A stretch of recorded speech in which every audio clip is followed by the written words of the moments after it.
Tik. Bismillah.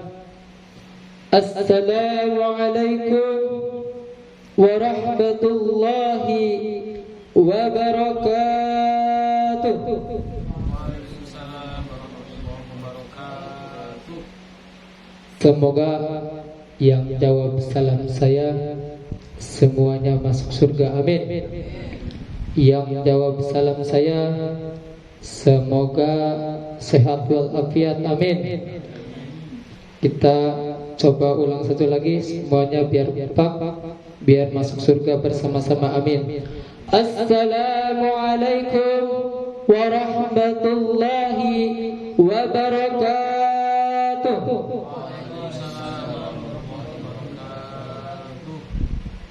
Alhamdulillah, alhamdulillahilladzi an'amana bi ni'matil imani wal islam wa nusalli wa nusallim ala khairil anam. Ashhadu an la ilaha illallah wahdahu la syarika lah wa ashhadu anna Muhammadan abduhu wa rasuluhu la nabiyya ba'dah. Faqala Allah ta'ala fil Qur'anil 'azim wa huwa asdaqul qa'ilin. A'udzu billahi minasy syaithanir rajim. Bismillahirrahmanirrahim. Inna a'tainakal kautsar fashalli lirabbika wanhar. Inna syani'aka huwal abtar. Sadaqallahul azim. Amma ba'du. Hadirin jamaah yang berbahagia, yang senantiasa Allah muliakan. Pertama, yang paling utama, kita bersama-sama secara sadar marilah mengucapkan puji dan syukur kita kehadirat Allah Subhanahu wa taala, yang mana pada hari ini, pada kesempatan pagi yang cerah ini, kita masih diberikan oleh Allah berbagai macam kenikmatan. Di antaranya nikmat iman, nikmat Islam, hingga nikmat sehat walafiat, sehingga kita semuanya bisa hadir dalam rangka muhadharah. Semoga langkah kita, semua kebaikan kita Allah catat sebagai amal soleh kita. Amin ya Allah ya Rabbal Alamin. Salawat dan salam kita curahkan, kita hadiahkan kepada baginda alam Nabi Agung Al-Mustafa Muhammad sallallahu alaihi wasallam. Semoga dengan seringnya kita bersalawat, kita mendapatkan syafaatnya di yaumil qiyamah kelak. Amin ya Allah ya Rabbal Alamin. Maka dari itu saya mengajak kepada hadirin untuk bersalawat dulu kepada Nabi Muhammad sallallahu alaihi wasallam. Allahumma shalli wa sallim wa barik alaihi. Sallallahu ala Muhammad. Sallallahu alaihi wasallam. Sallallahu ala Muhammad. Sallallahu alaihi wasallam. Sallallahu ala Muhammad. Sallallahu alaihi wasallam. Sallallahu ala Muhammad. Sallallahu alaihi wasallam. Sallallahu ala Muhammad. Sallallahu alaihi wasallam. Sallallahu ala Muhammad. Sallallahu alaihi Terima kasih. Semoga dengan salawat tersebut merupakan bahwa mahabbahnya kita kepada Nabi Muhammad SAW. Semoga dengan salawat tersebut kita bisa mendapatkan syafaatnya di yaumil qiyamah kelak. Amin ya Allah ya Rabbal alamin. Yang saya hormati dan yang saya muliakan Al-Mukarram Ustaz Rizwan Al-Hafiz, semoga senantiasa Allah muliakan serta sehatkan. Dan juga tak lupa kepada jamaah hadirin, rekan-rekan sekalian, saudara-saudara, semoga Allah senantiasa berikan sehat walafiat sehingga mendapatkan kenikmatan dalam beribadah kepada Allah Subhanahu wa taala. Amin ya Allah ya Rabbal alamin. Hadirin jamaah yang berbahagia yang dirahmati Allah Subhanahu wa taala, alhamdulillah kita sudah masuk dalam bulan Dzulhijjah, salah satu bulan yang mulia yang dimuliakan oleh Allah Subhanahu wa taala.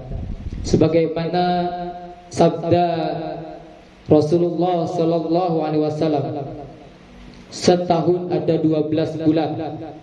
Di antara terdapat 4 bulan haram, 3 bulan berturut adalah Dzulqa'dah, Dzulhijjah, Muharram, dan salah satu bulan sendiri yaitu bulan Rajab yang berada di antara bulan Jumadil Akhir dan bulan Sya'ban.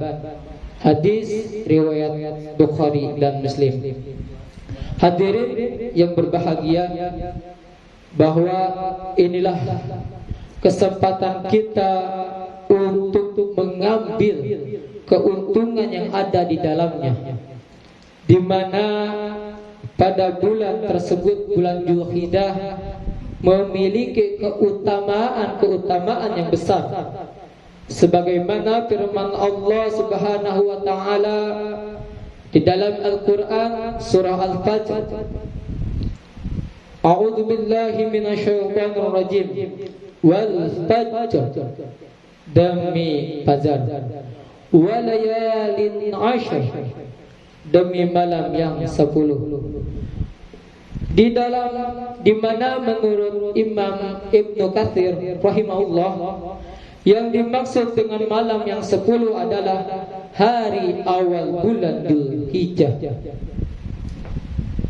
Jadi begitu besarnya keutamaan yang ada di bulan Dzulhijjah ini, sampai-sampai Rasulullah sallallahu alaihi wasallam bersabda, yang artinya tidak ada amal yang lebih afdal dibanding amal pada hari-hari ini. Mereka bertanya, tidak juga jihad? Lalu Rasulullah menjawab, tidak pula jihad kecuali seseorang yang keluar untuk mengorbankan jiwa dan hartanya, lalu dia tidak kembali dengan suatu apapun. Hadis riwayat Bukhari. Lalu apa saja keutamaan yang ada di bulan Dzulhijjah ini? Bulan Dzulhijjah adalah bulan haram atau bulan mulia. Allah Subhanahu wa taala berfirman di dalam Al-Qur'an surah Al-Maidah surah kelima ayat 2 yang artinya, wahai orang-orang yang beriman, janganlah kamu melanggar syiar-syiar kesucian Allah, dan janganlah melanggar kehormatan bulan-bulan haram. Jangan mengganggu hadyu, hewan-hewan kurban, dan qalaid, yaitu hewan kurban yang diberi tanda. Dan jangan pula mengganggu orang-orang yang mengunjungi Baitul Haram. Mereka semuanya mencari karunia dan keridhaan Tuhannya. Tetapi apabila kamu telah menyelesaikan ihram, maka bolehlah kamu berburu. Jangan sampai kebencianmu telah Jangan sampai kebencianmu kepada suatu kaum karena mereka menghalang-halangimu dari Masjidil Haram, mendorongmu berbuat melampaui batas kepada mereka, dan tolong menolonglah kamu dalam mengerjakan kebajikan dan takwa, dan jangan tolong menolonglah dalam berbuat dosa dan permusuhan. Bertakwalah kepada Allah, sungguh Allah sangat berat siksanya. Al-Quran Surah Al-Ma'idah ayat 2. Hadirin jamaah yang berbahagia, semoga senantiasa Allah berikan barokah. Ayat di atas menegaskan kepada kita sebagai kaum muslimin untuk senantiasa memuliakan bulan Dzulhijjah dengan cara memperbanyak dan meningkatkan kuantitas berbagai bentuk macam ibadah kita. Di antaranya yang pertama, puasa Arafah. Ada satu ibadah yang mulia, yaitu puasa Arafah, yang dilakukan pada tanggal 9 Dzulhijjah, dinamakan puasa Arafah. Kenapa? Karena bertepatan dengan kaum muslimin yang sedang haji berada di Arafah, dan ini adalah bentuk kasih sayang Allah Subhanahu wa taala kepada hambanya yang belum bisa pergi haji ke Baitullah, agar dapat memperoleh pahala. Terus apakah pahala puasa Arafah? Yaitu pahalanya adalah menghapus dosa 1 tahun yang lalu dan 1 tahun setelahnya, sebagaimana sabda Rasulullah sallallahu alaihi wasallam yang artinya, Nabi ditanya tentang puasa hari Arafah, beliau menjawab, menghapus dosa tahun lalu dan tahun kemudian. Hadis riwayat Muslim. Lalu jamaah sekalian, ibadah yang lainnya yaitu salat Idul Adha dan menyembelih hewan kurban. Dua keutamaan dalam satu hari terjadi pada tanggal 10 Dzulhijjah, yaitu salat Idul Adha dan dilanjutkan dengan menyembelih hewan kurban. Allah berfirman di dalam Al-Quran Surah Al-Kautsar ayat 2, Fasalli li rabbika wanhar, maka laksanakanlah salat karena Tuhanmu dan berkurbanlah sebagai ibadah dan mendekatkan diri kita kepada Allah. Idul Adha merupakan hari besar kedua umat muslim, umat Islam setelah hari raya Idul Fitri. Sebagaimana di hari Idul Adha salat menjadi keutamaan bagi umat muslim sebagai rasa cinta kepada Allah Subhanahu wa taala, dilanjutkan dengan menyembelih hewan kurban sebagai rasa syukur dan nikmat yang telah Allah berikan kepada kita. Hadirin jamaah yang dirahmati Allah Subhanahu wa taala, ibadah yang selanjutnya yaitu setiap harinya kita berzikir kepada Allah Subhanahu wa taala. Setelah kita melakukan salat Idul Adha, ada 3 hari utama yang disebut sebagai hari tasyrik, yaitu tanggal 11, 12 dan 13 Dzulhijjah.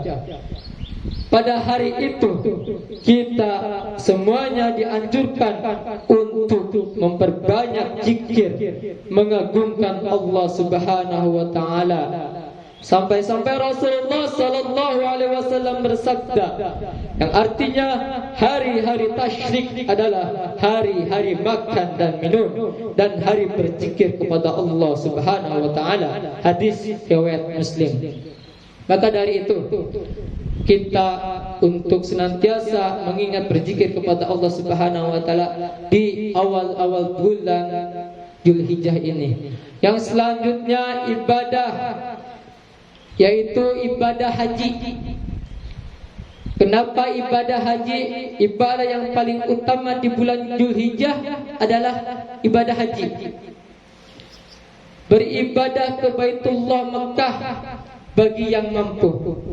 Semua umat muslim tentu berharap mendapat panggilan yang mulia dari Tuhannya yang dijadikan rukun Islam terakhir.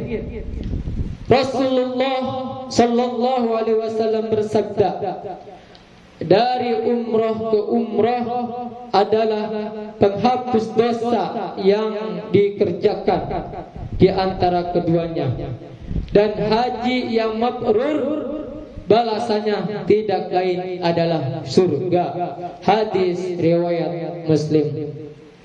Jamaah hadirin yang dirahmati Allah Subhanahu wa taala, semoga Allah senantiasa memberikan kepada kita nasib untuk melaksanakan panggilannya, yaitu melaksanakan ibadah haji maupun umrah. Semoga Allah senantiasa memberikan kelancaran dan kemudahan untuk kita melaksanakan ibadah haji dan umrah. Amin ya Allah ya Rabbal Alamin. Hadirin yang dirahmati Allah Subhanahu wa taala,